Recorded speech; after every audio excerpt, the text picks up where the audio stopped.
Pendant plus de 40 ans, elle a été la force tranquille derrière une légende planétaire. Tandis que le monde entier dansait sur les rythmes envoûtants de One Love et No Woman No Cry, Rita Marley, l'épouse de Bob, vivait une réalité que peu d'entre nous pourraient seulement imaginer. Une réalité faite de dévotion inébranlable, de trahison silencieuse, de balles effleurant la mort, et d'une foi insondable. Aujourd'hui, à 79 ans, Rita a décidé de ne plus se taire. Comment survit-on à une tentative d'assassinat pour chanter sur scène 2 jours plus tard, la tête bandée? Que signifie préparer le petit déjeuner pour son mari et sa maîtresse sous le même toit? Et comment porte-t-on le poids d'un héritage colossal qui n'a jamais été vraiment le vôtre, mais qui a toujours reposé sur vos épaules? Dans cette vidéo, nous allons dévoiler ce que Rita a enfin révélé au monde, et pourquoi son histoire change à jamais tout ce que nous pensions savoir sur les Marley. Préparez-vous, la vérité est bien plus complexe que la légende. Bien avant que le monde ne connaisse Bob Marley comme une icône planétaire, avant les dreadlocks emblématiques et les hymnes à la paix et à la résistance, il n'était qu'un jeune homme de Trenchtown, en Jamaïque, avec une guitare et un message à délivrer. Et à ses côtés, souvent dans l'ombre mais toujours au cœur de son histoire, se trouvait Rita Marley, sa partenaire dans la musique, dans la foi, dans les épreuves et dans la vie elle-même. Leurs chemins se sont croisés dans la chaleur vibrante et le rythme effréné de Studio One, le célèbre studio d'enregistrement de Kingston. Rita, alors membre du groupe féminin The Soulettes, était encadrée par un Bob Marley calme, mais d'une détermination farouche. Il n'était pas très direct dans ses paroles, préférant envoyer des amis pour exprimer son intérêt. Mais leur connexion s'est rapidement intensifiée, une alchimie indéniable. Rita, déjà mère d'une petite fille nommée Sharon, a vu en Bob quelque chose d'authentique, une âme pure. En retour, Bob a accueilli Sharon comme sa propre fille, un premier pas vers la construction d'une famille qui deviendrait le pilier essentiel de leur vie. Le 10 février 1966, ils se sont mariés. Rita avait 20 ans, Bob venait d'en avoir 21. Cette même année, un événement transformateur a eu lieu, affectant non seulement leur relation, mais aussi leur chemin spirituel. Alors que Bob était aux États-Unis avec sa mère, tentant de subvenir à leurs besoins, Rita était en Jamaïque lors de la visite historique de l'empereur Haile Sélassié Ier. Lorsqu'il est passé devant elle, Rita a juré avoir vu des marques de clous dans ses mains, des stigmates divins. Pour elle, ce moment a scellé une dévotion profonde et à vie envers le rastafarisme, une foi qu'elle a ensuite transmise à Bob, bouleversant sa vision du monde et son art pour toujours. Ensemble, ils ont formé un partenariat unique. Sur le plan professionnel, Rita soutenait Bob en tant que membre des E-Trees, un trio de chanteuses puissantes qui apportait richesse, profondeur et âme au son des Weller. Sur le plan personnel, elle était son ancrage inébranlable à travers la pauvreté, la violence politique et des tournées incessantes. Leur lien n'était pas conventionnel, mais il était indéniable. Ils ont fondé une famille, composée de 3 enfants biologiques, ceux d'Ella, Ziggy et Stephen, ainsi que d'enfants adoptés et issus de relations précédentes ou extérieures de Bob. Leur foyer, loin d'être traditionnel, était empli de musique, de mouvement et d'un sens profond de la communauté. Dans les années 70, les tensions politiques en Jamaïque ont atteint leur paroxysme. Les factions rivales ont transformé les rues de Kingston en zone de guerre, et Bob Marley, devenu un héros culturel, était à la fois une cible et un symbole de paix. Le moment qui a failli tout briser est survenu le 3 décembre 1976, quelques jours seulement avant le concert Smile Jamaica, un événement gratuit visant à apaiser les tensions nationales. Ce soir-là, des hommes armés ont pris d'assaut la maison des Marley sur Oprod. Rita a été blessée d'une balle à la tête. Bob a reçu 2 balles. Leur manager a été grièvement blessé. Incroyablement, Bob et Rita ont survécu. Et à peine 48 heures plus tard, la tête bandée, le sang séché encore dans ses dreadlocks, Rita se tenait sur scène aux côtés de Bob à Kingston. Sa présence était un acte de défi pur, sa survie une protestation retentissante contre la violence. Bob, bras levés malgré ses blessures, a livré l'une des performances les plus emblématiques de l'histoire du reggae, prouvant que la musique pouvait tenir là où la politique et les balles échouaient. Par la suite, Bob s'est exilé à Londres pour sa sécurité, où il a terminé Exodus, l'album que le magazine Time qualifiera plus tard de meilleur du XXe siècle. Rita l'a rejoint, non seulement en tant qu'épouse, mais aussi en tant que partenaire créative, apportant sa voix et son soutien indéfectible alors qu'il versait son âme dans la musique, créant des hymnes immortels. Leur mariage a évolué vers quelque chose de plus spirituel que romantique. Tandis que la renommée de Bob grandissait, il en était de même pour ses relations avec d'autres femmes. Rita, face à cette réalité douloureuse, a choisi la grâce plutôt que l'amertume. Elle a écrit un jour qu'elle devait s'entraîner à voir Bob comme un bon frère aimant plutôt que comme un véritable mari. Et pourtant, le respect est resté, un fil invisible. Il n'a jamais permis à aucune de ces femmes de me manquer de respect, se souvient-elle. Il y avait une entente, non pas de possession, mais de présence. Rita ne partirait pas, et Bob, émotionnellement, non plus. Lorsque Bob a été diagnostiqué d'un mélanome lentigineux acral en 1977, Rita est restée à ses côtés, une ombre fidèle. Elle l'a accompagné en Allemagne, à Miami, naviguant entre les traitements alternatifs, les hôpitaux et la presse omniprésente. Elle préparait le petit déjeuner non seulement pour Bob, mais parfois aussi pour Bob et Cindy Breakspeare, l'une de ses partenaires les plus connues à cette époque. Il y avait de la douleur, bien sûr, une brûlure silencieuse, mais Rita a enduré, revenant toujours à sa conviction que sa place était auprès de lui, comme soignante, confidente et compagne spirituelle jusqu'au bout. Leurs derniers jours ensemble furent calmes, sacrés. L'un des derniers cadeaux reçus par Bob était une bague de la royauté éthiopienne, contenant, dit-on, des reliques du roi Salomon. Il l'a portée jusqu'à la fin. Pendant leurs dernières semaines, Rita lui lavait les cheveux, lui parlait doucement, et l'entourait de musique et de prières. Elle décrira plus tard la mort de Bob comme une chute, la perte de sa force, de son homme, de son premier amour. Mais elle ne s'est pas effondrée. Après sa mort, Rita est devenue la gardienne incontestée de son héritage. Elle a pris les rênes de Tuff Gong Studio, géré sa succession, et affronté de nombreux défis juridiques et personnels avec une résilience silencieuse. Les critiques doutaient d'elle, des membres de la famille la contestaient, mais Rita est restée ferme, toujours guidée par la conviction qu'elle n'était pas la veuve de Bob, elle restait sa partenaire, son égale en esprit. Elle a poursuivi sa propre carrière musicale, sortant des albums nommés aux Grammy Awards et a fondé la Rita Marley Foundation, qui œuvre inlassablement pour la réduction de la pauvreté et l'émancipation des femmes en Jamaïque et au Ghana. Son activisme et sa philanthropie sont devenus le prolongement vivant de la vie qu'elle avait partagée avec Bob. Sans elle, disait son fils Iggy, rien de tout cela ne se serait produit. La carrière de mon père ne serait pas ce qu'elle est aujourd'hui. Aujourd'hui à la retraite à Miami, entourée de petits-enfants qui l'appellent Nanan Rita, elle reste la colonne vertébrale de la dynastie Marley. Même dans le silence, son influence est indéniable. Sa voix résonne dans les harmonies des Itris, son empreinte est gravée dans les archives de Tuff Gong, son esprit vit dans chaque parole de No Woman No Cry. Ils avaient construit ce qui semblait être le portrait d'une famille parfaite, remplie de musique, d'enfants et d'idéaux partagés, donnant l'illusion d'un amour indestructible. Mais en réalité, la monogamie était étrangère au mode de vie et aux croyances spirituelles de Bob Marley. En tant que rastafarien dévoué, il considérait les enfants comme des dons divins de Jah, et la retenue sexuelle n'était pas une pratique qu'il suivait. Les enfants, c'est merveilleux, disait Bob. Il n'en faut pas beaucoup, tu sais, juste une gentille fille qui ne prend pas de contraceptif. Ce n'était pas une remarque en l'air, c'était une philosophie de vie. Au cours de sa vie, Bob a officiellement reconnu au moins 11 enfants issus de cette femme différente. Certaines sources avancent même que le chiffre réel pourrait être plus élevé, avec des rumeurs d'enfants non reconnus dans différentes régions du monde. Sa musique prêchait la fidélité à la vérité et à l'esprit, mais en amour, Bob était dispersé. Pendant son mariage avec Rita, les aventures se sont multipliées.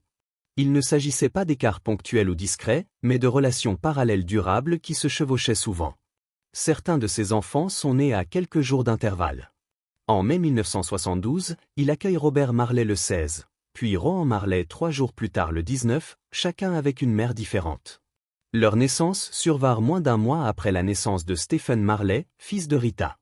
Ce chevauchement n'était pas un hasard, c'était le reflet du désir infatigable de Bob de bâtir un héritage à travers ses enfants, quel qu'en soit le prix émotionnel pour Rita. Rita, qui était déjà mère d'une fille nommée Sharon issue d'une précédente relation que Bob adopta, allait élever non seulement ses propres enfants biologiques avec Bob, mais aussi plusieurs de ceux qui lui avec d'autres femmes. Elle a ainsi élevé Julian, Karen et Robbie aux côtés de ses enfants. Dans No Woman No Cry, My Life with Bob Marley, Rita confie qu'elle refusait souvent les rapports sexuels avec Bob de peur qu'il ne couche avec d'autres femmes sans protection. Son refus n'était pas du rejet, mais de la peur et de l'épuisement. Comme on dit, tu serres les dents et tu tiens bon, déclara-t-elle à BBC Caribéan. C'est ce que j'ai dû faire parce que j'étais tellement amoureuse de cet homme. Mais le poids émotionnel était énorme. Rita devait élever des enfants nés d'infidélité, vivre avec le fait que d'autres femmes portaient les enfants de son mari, et maintenir une façade en public. Elle a admis plus tard que la jalousie la tourmentait souvent, mais elle n'est jamais partie. Elle voyait leur lien comme spirituel, désigné par Dieu. Dieu nous a unis, disait-elle. Avec le temps, elle s'est vue comme bien plus qu'une épouse, elle est devenue sa protectrice, son ancrage. Je suis devenue comme sa sœur, sa mère et son ange gardien, a-t-elle déclaré un jour. L'une des liaisons les plus publiques de Bob fut avec Cindy Breakspear, une beauté jamaïcaine à la peau claire qui avait remporté le titre de Miss Monde en 1976. Leur relation était impossible à dissimuler, elle s'étalait dans la presse jamaïcaine et mettait encore plus de pression sur un mariage déjà fragilisé. Cindy donna naissance à Damian Marley, aujourd'hui connu sous le nom de Junior Gong, l'un des héritiers musicaux les plus célèbres de Bob. Cindy se souvient du poids social qu'impliquait sa relation avec un rastafarien, alors qu'elle venait d'un milieu privilégié de Kingston. C'était un peu effrayant, disait-elle, mais ça changerait ma vie à jamais. Et ce fut le cas. Cindy n'était pas seule. D'autres femmes comme Janet Hunt, Lucy Pounder, Anita Belnavi, Janet Bowen et Pat Williams ont également eu des enfants avec Bob. Certaines, comme Anita Belnavi, étaient célèbres à leur manière, elle était championne de tennis de table. D'autres sont restées largement hors des projecteurs. Ce qu'elles avaient en commun, c'était d'avoir porté l'enfant d'un homme émotionnellement absent, souvent indisponible et partagé entre plusieurs femmes. Elles n'ont pas seulement porté des enfants, elles ont porté le fardeau d'un lien avec un homme qu'elles ne pourraient jamais avoir pour elles seules. Certains enfants ont été accueillis dans la maison des Marley, d'autres sont restés à l'écart. L'un des cas les plus déchirants fut celui de Makeda Janesta Marley, née quelques semaines après la mort de Bob. Sa mère, Yvette Crichton, fut l'une des dernières femmes à porter son enfant. Makeda a grandi aux États-Unis, loin de ses demi-frères et sœurs, coupée de l'empire musical et du mythe que le nom de son père était devenu. Malgré ce chaos, les enfants de Bob ont suivi leur propre voie. Ziggy, Stephen et Damian sont devenus des artistes mondialement connus. Julian et Kimani ont fait leur nom dans le reggae et le hip-hop. D'autres se sont orientés vers les affaires, le sport ou une vie privée. Mais la dynamique familiale n'a jamais été simple. Certains frères et sœurs se connaissaient à peine durant leur enfance, certains se sentaient plus proches de Rita que de leur propre mère biologique, d'autres se sont battus pour trouver leur place dans une famille aussi vaste, célèbre et fragmentée. En public, la marque Marley projetait l'unité, une coalition arc-en-ciel d'enfants souriants, de collaboration musicale et d'hommages communs. Mais en privé, les fissures persistaient. Derrière chaque photo de famille se cachait une histoire de douleur, de jalousie et de confusion. Le monde voyait One Love, mais ceux à l'intérieur du cercle Marley connaissaient le prix de cette vision. Bob chantait la paix, mais sa vie amoureuse semait la guerre dans les cœurs de ses proches. Et pourtant, ils ont tenu bon. Rita a tenu bon. Les enfants, aujourd'hui adultes, portent son nom avec fierté et douleur. Le monde vénère toujours Bob Marley comme un prophète, un messie musical, un symbole d'espoir. Mais derrière l'icône se cachait un homme plein de contradictions, fidèle à sa musique mais pas à son mariage, dévoué à sa famille mais incapable de la contenir pleinement. Sa vie fut légendaire, mais non sans dommages collatéraux. Encore aujourd'hui, l'héritage des Marley est complexe. C'est un héritage d'amour, oui, mais aussi de trahison, de résilience et de survie émotionnelle. Ils ont construit ce qui ressemblait à un portrait familial parfait. Ce qu'ils ont réellement vécu était quelque chose de bien plus humain, imparfait, magnifique et tragique. Et même dans la mort, il lui a laissé le cœur brisé. Lorsque Bob Marley est décédé le 11 mai 1981, le monde entier a pleuré la perte d'un prophète musical. Mais pour Rita Marley, sa veuve, la douleur allait bien au-delà de ce que le public pouvait percevoir. Non seulement elle perdait son mari et partenaire créatif, mais elle se retrouvait également au cœur d'une tempête juridique et émotionnelle qui allait durer des décennies. Bob laissait derrière lui non seulement un empire musical en pleine expansion, mais aussi aucun testament. Ce qui suivit fut un enchevêtrement de trahison, de procès, de documents falsifiés, de contestations de paternité et d'ego en guerre, étalés sur 3 continents et qui ébranlèrent la famille Marley jusqu'au plus profond d'elle-même. Le refus de Marley de rédiger un testament n'était pas un simple oubli. En tant que Rastafari convaincu, il croyait que parler de la mort constituait une violation spirituelle. Rédiger un testament, c'était en quelque sorte reconnaître la finalité de la mort, alors que pour les Rastafariens, la mort est simplement une transformation, un passage. Ainsi, lorsqu'il est mort intestat, sans testament, c'est la loi jamaïcaine qui a régi la distribution de son patrimoine, estimé à environ 30 millions de dollars à l'époque. La loi accordait immédiatement 10% de la succession à la veuve, 45% à percevoir pendant sa vie, et le reste à partager équitablement entre les enfants. Mais la réalité était loin d'être aussi simple. Bob Marley avait 11 enfants reconnus, issus de cette femme différente, et tous n'étaient pas légalement reconnus au moment de sa mort. Certains enfants, comme Imani Carroll, prétendument sa première fille, n'ont jamais été officiellement reconnus par sa succession. D'autres, comme Makeda Janesta, sont nés après sa mort et ont grandi loin du cercle familial des Marley. En l'absence de documents légaux clairs ou de directives testamentaires, pratiquement tous les aspects de l'héritage de Bob étaient sujets à débat, de la légitimité des héritiers à l'autorité de gestion de son image et de ses droits d'auteur. La révélation la plus explosive est survenue peu après la mort de Bob. Rita Marley, désespérée à l'idée de conserver le contrôle sur l'héritage de son mari, aurait falsifié sa signature sur plusieurs documents juridiques clés avec l'aide de l'avocat de Bob, David Steinberg. Ces papiers falsifiés visaient à transférer des droits d'édition et des parts commerciales précieux à son nom. Mais le stratagème fut rapidement découvert. Lorsque la fraude fut révélée, les tribunaux jamaïcains destituèrent Rita de son rôle de fiduciaire et soumirent l'ensemble de la succession à une révision judiciaire complète. Cette trahison brisa la confiance au sein de la famille Marley et jeta une ombre durable sur l'image publique de Rita. Pendant ce temps, d'autres acteurs apparaissaient, anciens membres du groupe, producteurs, comptables, parents éloignés, chacun revendiquant une part du trésor Marley. Chris Blackwell, le patron d'Island Records et l'homme qui avait propulsé Bob sur la scène internationale, se retrouva dans une position délicate. Si certains membres de la famille l'accusaient de profiter de l'héritage de Bob à des fins lucratives, d'autres le considéraient comme le seul capable de gérer le labyrinthe juridique et commercial entourant le catalogue et la marque Marley. Au centre de tout cela, il y avait les enfants, Ziggy, Stephen, Cedella, Julian, Rohan, Damian et d'autres. Chacun devant faire face non seulement à la perte de leur père, mais aussi à une famille divisée par des intérêts divergents. Beaucoup avaient grandi séparément, dans des foyers différents, dans des contextes très variés. L'absence de testament obligea la famille à prouver les liens de filiation via des déclarations sous serment, et dans certains cas, des tests ADN. Des dizaines d'individus en Jamaïque et dans la diaspora ont affirmé être des enfants de Bob Marley. Cette absence de clarté légale ouvrit la voie aux opportunistes, aux marchandises contrefaites et à une série de procès interminables sur les droits à l'image et les redevances. Il y eut aussi les droits musicaux. Le catalogue de Bob Marley continuait de générer des millions de revenus chaque année, des revenus convoités non seulement par sa famille, mais aussi par d'anciens musiciens et producteurs. Les litiges sur les crédits de composition, les parts d'édition et les droits de tournée menèrent à des procès en Jamaïque, au Royaume-Uni et aux États-Unis. L'un des procès les plus amers concernait la vente du catalogue musical de Marley. Rita et ses enfants s'opposèrent au prix de vente de 8,2 millions de dollars, estimant qu'il sous-évalait la vraie valeur de l'héritage de Bob. Ils portèrent l'affaire jusqu'au Conseil privé du Royaume-Uni et remportèrent finalement la victoire. Mais ce n'était pas l'argent qu'ils recherchaient en priorité. Dans une solution créative, Island Records finança un plan permettant à chaque enfant Marley de recevoir un versement d'1 million de dollars à sa majorité, tout en laissant à la famille le contrôle principal du catalogue. Ce fut un rare moment d'unité dans une famille souvent divisée. Aujourd'hui, l'empire House of Marley ne se limite plus à la musique. Il s'étend aux casques audio, au cannabis légal, aux vêtements et à des produits écologiques.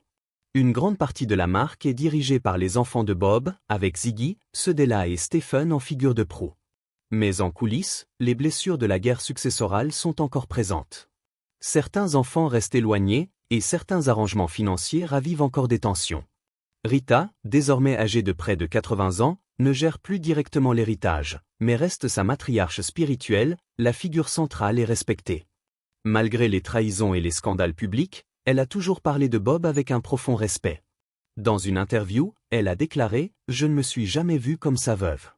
Je suis encore sa partenaire. » La valeur de la succession Marley dépasse aujourd'hui les 500 millions de dollars. Bob Marley figure toujours sur la liste Forbes des célébrités décédées les mieux rémunérées, générant des dizaines de millions chaque année.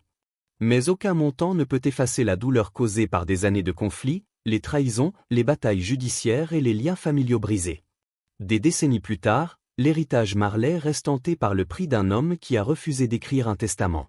Ainsi, l'histoire de la fortune de Bob Marley ne parle pas seulement de musique ou d'argent. C'est une mise en garde, un portrait saisissant de ce qui arrive quand la foi se heurte à la loi, quand l'amour est mis à l'épreuve par l'héritage, et quand la mort d'un homme devient un champ de bataille pour ceux qu'il a laissés derrière lui. Au final, Bob Marley n'a pas seulement laissé un message de paix, il a laissé une tempête. Pendant des années, le monde a vu Bob Marley comme un prophète de paix, un révolutionnaire, un messie musical. Mais derrière les hymnes et la légende, il y avait une femme silencieuse, constante, marquée, Rita Marley. Elle a enfin levé le voile, et ce qu'elle a révélé n'était pas seulement douloureux, c'était profondément humain. Et maintenant, à vous de répondre. Le refus de Bob Marley de s'engager auprès d'une seule femme était-il une conviction sacrée Rastafari, ou simplement une excuse habile pour justifier ses excès? Dites-nous ce que vous en pensez dans les commentaires. Et si cette histoire vous a touché, n'oubliez pas d'aimer, de partager et de vous abonner, car derrière chaque icône, il y a souvent une vérité qu'on n'a jamais pris le temps de questionner, jusqu'à aujourd'hui.